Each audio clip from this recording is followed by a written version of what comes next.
Programa número 7, los dioses, el destino y los personajes. Buen lunes de radio, buen inicio de semana y como siempre me agrada darles la bienvenida a este espacio del teatro y la cultura. Hoy el título está un poco largo, lo sé. Y quiero que sepan que nos vamos a devolver sobre historias ya contadas, donde nombramos a los autores del antiguo teatro griego y del teatro isabelino. En los primeros programas, cuando se habló de Tespis y los ditirambos, que se convirtieron en poemas dramáticos, que después de exaltar a Dionisio, exaltaron a los grandes personajes de la Grecia heroica, se habló de cómo Esquilo, Sófocles y Eurípides convirtieron sus historias en las grandes tragedias griegas. En la tragedia griega, los dioses siempre están presentes. Ellos son los creadores. Ellos son los inmortales. Ellos son los que marcan el camino de los protagonistas con la particularidad que tienen todas las características humanas. Esto permite una relación directa entre los humanos y los dioses. Además de los dos grandes cantos épicos de Homero que conocemos, que son la Ilíada y la Odisea, Esquilo, Sófocles y Eurípides recuerdan esta relación directa e inquebrantable en sus obras.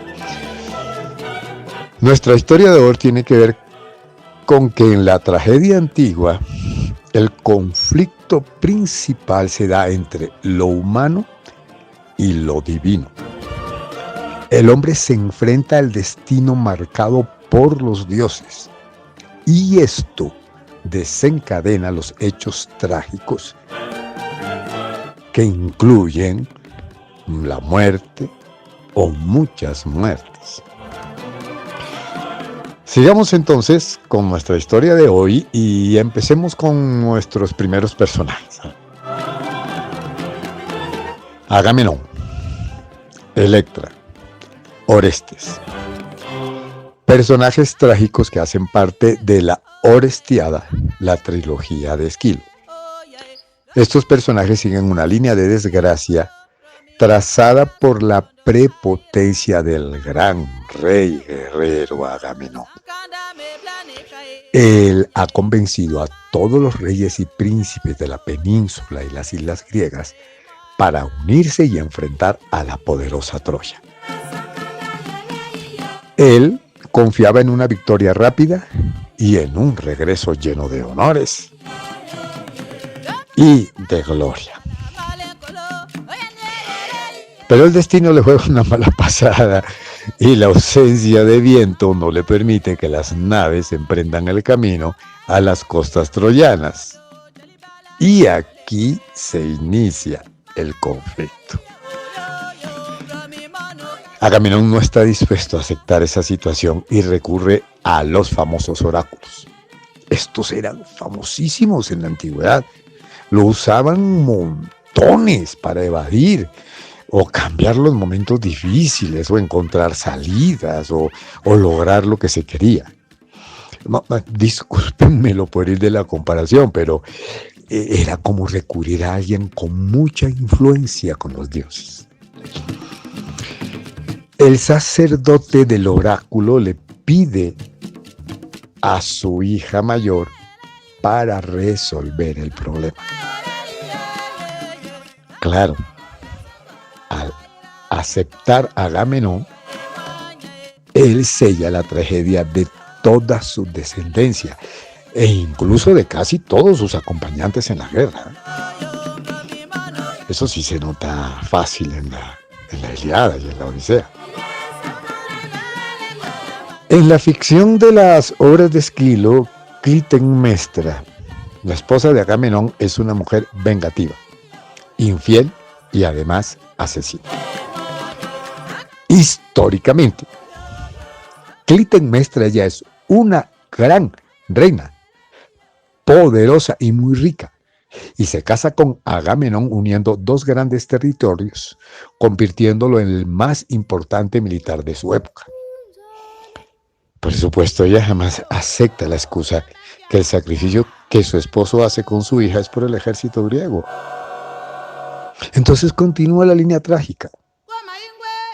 Al irse Agamenón, pone a otro hombre al lado de ella en su reino. Y cuando 10 años después Agamenón regresa, lo asesina. El destino sigue marcando los hechos trágicos. Electra, que desprecia a su madre y venera a su padre Agamenón, por venganza convence a su hermano Orestes de asesinar a Clitemnestra. La decadencia de la casa de los Átidas es total, aunque en la obra de Esquilo termina, la obra de Esquilo termina con la llegada de Orestes a la ciudad protegida por la nueva diosa Atenea, Atenas. Eso le da como un brillo al final de esa gran línea trágica. Pero pues eso quiere decir simplemente que solo los dioses pueden cambiar el destino, nunca los humanos. Otro de nuestros personajes, Antígona, tampoco lo logra.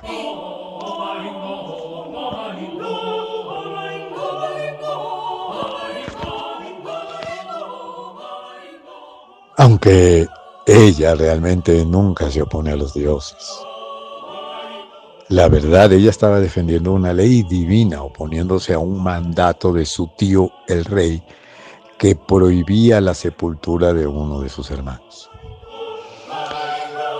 Antígona es ese personaje trágico que resulta afectada por una cadena de acontecimientos que ella nunca buscó, y siendo la tercera hija de Edipo, personaje que nació predestinado a la tragedia. Mata a su padre sin conocerlo y se casa con su madre sin saberlo. Ella, Antígona, lo acompaña sin queja en su autoexilio hasta su muerte y regresa a Tebas aceptando la regencia de su tío Creonte. Incluso en silencio se resigna a ver cómo sus dos hermanos se matan en la guerra por el trono de Tebas. Antígona asume su rebeldía, pero contra lo humano, contra la crueldad de su tío, que obliga a que el cadáver de su hermano Polínices se pudra al aire libre. Y aunque su pueblo la quiere mucho, nadie se atreve a seguirle en su petición contra Creonte. En este contexto, yo me atrevo a decir que ella no es un personaje trágico. Es una víctima de las ansias del poder de los hombres. Cada personaje trágico escrito por nuestros tres dramaturgos, extraídos de los momentos gloriosos de una Grecia en formación, contenía el mensaje de que los dioses habían hecho de la región griega un extraordinario lugar y que el sacrificio de sus héroes había sido epopéyico. En Esquilo, el destino regido por los dioses es incuestionable y la tragedia humana es absolutamente necesaria. En Sófocles no hay cuestionamiento a la línea del destino, está claro. Pero los seres humanos, a pesar de los dioses, pueden rebelarse y asumir el dolor y los tormentos propios de sus equivocaciones. Esas equivocaciones que le permiten transformarse. Eurípides es menos creyente que sus dos colegas. Eurípides desvaloriza un poco la función divina en el desarrollo de la historia y se atreve a salvar a sus personajes del destino trágico, aunque ya se hayan presentado resultados horrorosos por sus decisiones. La tragedia antigua está sin duda marcada por la línea Dios igual destino establecido. Aunque el cambio temporal les permita a los dioses cambiar de opinión. Pues además porque son dioses y pueden hacerlo cuantas veces quieran, pues así de simple. Veamos el ejemplo de estos otros de nuestros personajes de hoy. Las Erinias, las más terribles divinidades vengadoras de un matricidio.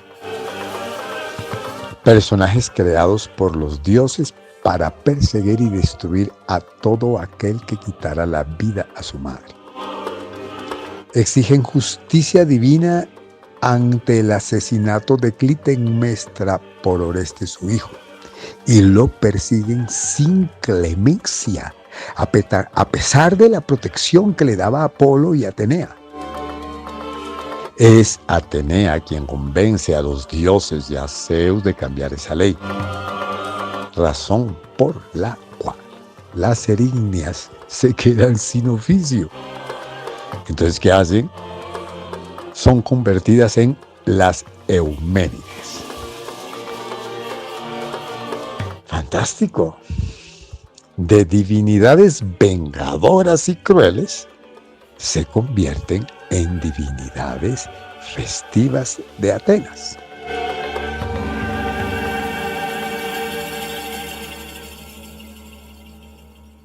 Este cambio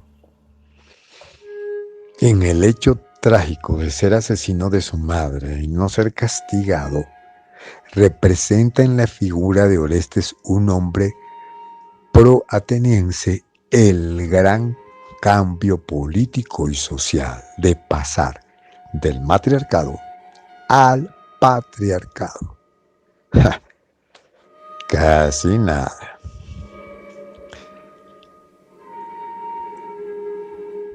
Por eso las figuras y personajes trágicos de Antígona,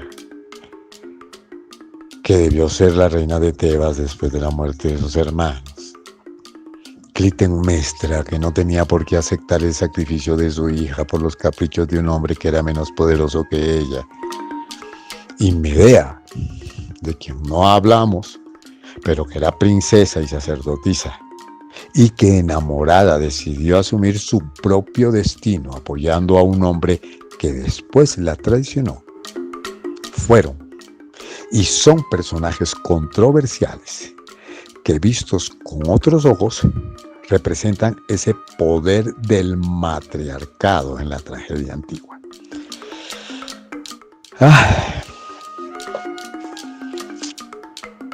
Es realmente una pena que hayan desaparecido casi todas las obras de nuestros tres dramaturgos trágicos, pero es claro que lo escribieron todo y que saltaron su historia, sus creencias, su cultura. Y por eso se entiende el por qué el público era tan participativo. Pues claro, conocían a la perfección cada historia y se sentían con el derecho de aprobar o desaprobar lo que veían representado. Es importante entender que la tragedia no murió en la antigüedad. Los personajes trágicos volvieron a escena, transformados y con otras vicisitudes. El destino vuelve a ser protagonista del conflicto principal. De esto ya hablaremos el próximo lunes, porque si no, no alcanzamos hoy. Gracias por prestar atención a estas fantásticas historias.